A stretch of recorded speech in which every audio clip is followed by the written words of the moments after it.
तो इस वतन पर, हमारे प्यारे वतन पर एक वक्त में 7 समुंदर पार से आए हुए अंग्रेज तिजारत के बहाने, ईस्ट इंडिया कंपनी कायम करने के बहाने हमारे मुल्क पर काबिज हो गए। और ऐसा उनका तसल्लुत हुआ, ऐसा कब्जा हुआ उन अंग्रेजों का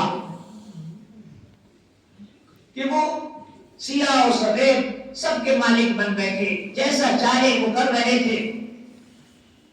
और हिंदुस्तानियों को, जो यहाँ के बाशिंदे थे, चाहे वो कोई भी हो बाशिंदा जो हिंदुस्तानी था, हिंदू हो, मुसलमान हो, सिख हो, ईसाई हो, उनको तरह तरह से परेशानियों से दो चार करने लगे।